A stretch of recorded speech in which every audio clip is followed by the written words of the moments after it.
நாலு திரைப்படங்களில் நடித்த உதயநிதி ஸ்டாலினே துணை முதல்வர் ஆகும்போது எங்கள் தலைவர் 40 வருடமாக மக்களுக்காக போராடி கொண்டிருக்கிறார்.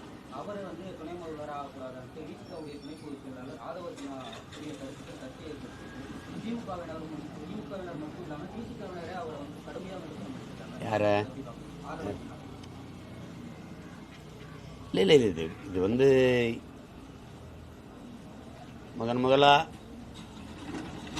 அண்ணன் விடுதலை சிறுத்தையினுடைய தலைவர் எங்களுடைய அண்ணன் திருமாவளவன் அவர்கள் ஆட்சி அதிகாரத்தில் பங்கு என்ற முழக்கத்தை முன்வைத்தது இன்னைக்கு நேற்று இல்லை, தொடங்கிய காலத்தில்.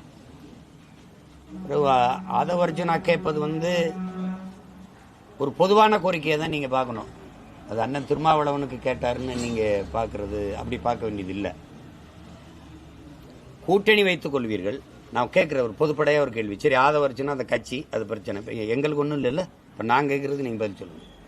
கூட்டணி வச்சுக்கிறீங்க, என் வாக்கு உங்களுக்கு வேணும், இவர் வாக்கு வேணும், இவர் வாக்கு வேணும், இவர் வாக்கு வேணும். எல்லாரும் வாக்கையும் வாங்கிட்டு இல்லை நான் தான் நாட்டாமை செய்வேன், நான் தான் ஆளுவேன் அப்படின்னா எப்படி? இதை விட கொடிய சனாதனம் இருக்க? எங்கள் எல்லாரும் வாக்கு வேணும்ல. எல்லாருமே கட்சி ஆரம்பிச்சது அவரவர் அதிகாரத்தில் பங்கெடுக்கணும் தான். தம்பி உங்ககிட்ட தான் சொல்கிறேன், கட்சி அதிகாரத்தில் பங்கெடுக்கணும், ஆட்சி அதிகாரத்துக்கு வரணும் தான். நாங்கள் கட்சி ஆரம்பிக்கிறது இவரை முதலமைச்சர் ஆக்குறதுக்கு, இவரை துணை முதலமைச்சர் ஆக்குறதுக்குன்னு இல்லை. எல்லாருக்கும் ஒரு கனவு இருந்தது, ஒரு இலக்கு இருந்ததுல. அந்த இலக்கு அவங்க என்ன செய்வாங்க, எங்கள் ஆதரவில் நீங்கள் வெல்றீங்க அப்படின்னா எங்களுக்கு பங்கு தாங்க. இது தர முடியாது, ஏற்கிறோம். ஆனால் நீங்க இந்திய ஒன்றிய அமைச்சரவையில் 18 ஆண்டுகள் தொடர்ச்சியா பங்கேற்றது ஏன்? நாங்க கொத்து கொத்தா செத்து விழுகும்போது அங்க போய் நின்று எங்களுக்கு எந்த இலாக்கான்னு கேட்டு வந்தீங்களா இல்லையா? எல்லா கட்சிகளின் வாக்கை வாங்கிட்டு நீங்க மட்டும் மந்திரி சபையில் இடம்பெற்று வந்தது எப்படி? அன்னைக்கு விடுதலை சிறுத்தைகள் வாக்கு இருந்தது, அன்னைக்கு எல்லாருடைய வாக்கும் இருந்ததுல. அப்ப போய் நீங்க மத்திய அமைச்சரவையில் பங்கேற்க முடியுது, அதை கேட்டு பெற தெரியுது. இங்க அதே போலதானே இங்க நீங்க கேட்போம். அதானே ஜனநாயகம். அல்ல இந்திய ஒன்றிய அரசுக்கு ஒண்ணு இங்கே ஒண்ணுன்னா அது என்ன சரியான சமமான இருங்க.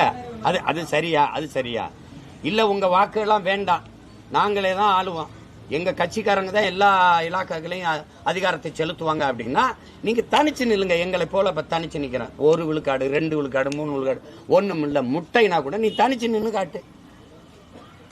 என்னோட வலிமை, என்னோட வாக்கு, என்னோட ஆட்சி நடக்கணும் தான் இந்த மக்கள் எனக்கு வாக்கு தந்திருக்காங்க அப்படின்னு நீங்க சொல்லி அதிகாரத்துக்கு வரும்போது யாரு கேட்க போறா? நீங்க தனிச்சு நின்று வெல்லுங்க, அப்புறம் சொல்லுங்க. இல்லைன்னா எல்லாருடைய வாக்கையும் வாங்கி வலிமை பெற்று அதிகாரத்துக்கு வரும்போது பங்கு கொடுங்கன்னு கேட்கறது ஆதவர்ஜுனா பேசுறாரு, எங்க அண்ணன் திருமாவளவன் பேசுறாருன்னு இல்லை. பொதுவான கருத்து இதுதான் சரியா இருக்கும்னு நம்ம சொல்றோம். அதுல என்ன உங்களுக்கு பிரச்சனை? அதுல ஏற்கலையில யார்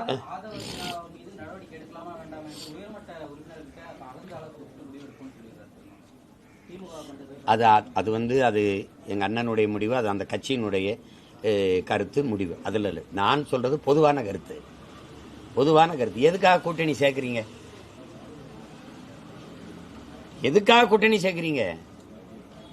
நீங்க நினைக்கிறத ஆட்சி செய்யணும்னு நினைக்கிறீங்களா? இப்ப நாங்க எனக்கு ஒரு கொள்கை இருக்கு, ஒரு கோட்பாடு இருக்குது. இந்த இந்திய திராவிட அரசியலிருந்து மாற்ற ஒரு அரசியலை வைக்கணும்னு நினைக்கிறோம். அதனால யாரோடும் சேரல, நாங்க தனிச்சு நிக்கிறோம், வெல்றோம் வீழ்றோம், அதை பத்தி கவலை இல்லை. அப்ப நீங்க என்ன பண்ணணும்? அதிகாரத்துக்கு வரணுங்கிறத தவிர வேற என்ன நோக்கம் இருக்கு? அதிகாரம்னா உன்னுடைய தனித்துண்மை வச்சு நீ உன்னுடைய கோட்பாடை சொல்லி, கொள்கையை சொல்லி, ஆட்சியின் சாதனையை சொல்லி வென்று வா. ஆட்சியில பங்கு கேட்டா அப்ப சொல்லு. எல்லாரும் வாக்கும் வேணும், அதிகாரத்தில் பங்கு தர மாட்டேன்னு சொல்றது சரியான ஜனநாயகம் இல்லை. நீங்க அது இல்ல, அது ஒரு என்ன சொல்றது, அது ஒரு கூட்டணி வைக்கிறதா ஜனநாயகம்னா? கூட்டணி வைக்கிறதுனால ஒவ்வொரு தலைவர்களும் கட்சியும் தன்னுடைய கோட்பாட்டை விட்டு நகருது, தன்னுடைய தனித்தன்மையை இழக்குது. உண்மையிலே மது ஒழிக்கணும்னு எங்க அண்ணன் நினைக்கிறாரு, உண்மையிலே எங்க மது ஒழிக்கணும் எங்க ஐயா நினைக்கிறாரு. யாரு? பாமக தலைவர் எங்க ஐயா நினைக்கிறார். ஆனால் அது அந்த கருத்தை ஆழமா வலியுறுத்த முடியாத காரணம் இந்த கூட்டணி கோட்பாடு தான். பொருளாதார அடிப்படை இடஒதுக்கீடு, முன்னேறிய வகுப்பினருக்கு இடஒதுக்கீடு உளச்சான்றோட எங்க ஐயா ஆதரிச்சாருன்னு நினைக்கிறீங்களா? இல்ல, வழி இல்ல. ஏன்னா அவரே சொல்றாரு கூட்டணியில் இருக்கோம், நாங்க என்ன செய்யறதுன்ட்டு.